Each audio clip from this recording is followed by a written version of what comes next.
J'ai accepté le Seigneur Jésus-Christ comme Seigneur et Sauveur et j'ai quitté le monde. Voici une des phrases que la plupart de fois nous utilisons en tant que chrétiens.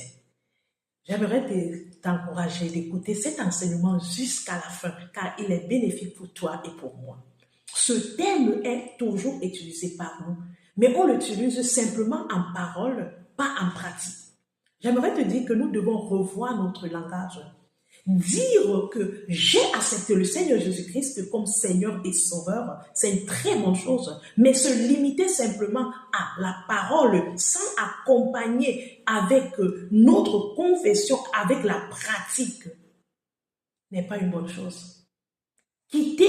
Accepter le Seigneur Jésus-Christ comme Seigneur et Sauveur, ça veut dire que nous devons déjà marcher en identité de Christ. Nous devons nous conformer en Christ. Alors Christ ne veut pas seulement la parole, il veut aussi la pratique qui accompagne celle-ci. Ça veut dire que si tu dis, j'accepte le Seigneur Jésus-Christ comme Seigneur et Sauveur, et que toi, tu n'acceptes pas sa conformité, tu n'acceptes pas pratiquer ses voies, tu n'acceptes pas méditer la parole de Dieu, tu n'acceptes pas vivre la sainteté, l'obéissance, la droiture et autres, ça veut dire que ton acceptation est l'acceptation des pharisiens, le peuple qui honore Dieu des lèvres, mais leur cœur est loin de Dieu.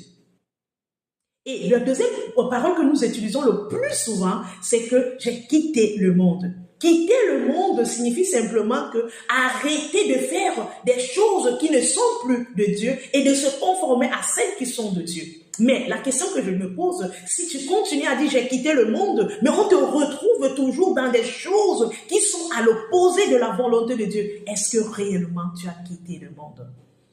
J'aimerais nous dire en cet enseignement que nous ne nous limitons pas par des paroles, mais Dieu veut que notre transformation soit en général en nous. Ça veut dire qu'en esprit et en vérité, pas seulement en parole.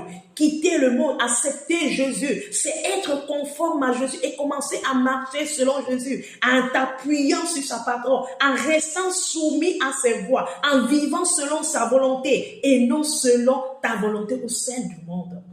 Ne nous limitons pas à être des chrétiens de parole, des chrétiens qui disent je suis chrétien, j'appartiens à telle nomination, j'ai tel titre, j'ai ceci, mais dans la pratique, on n'a rien de Christ.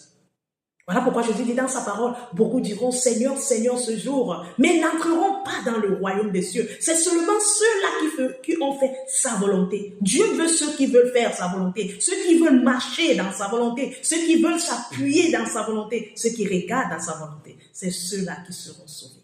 Que le Seigneur te bénisse.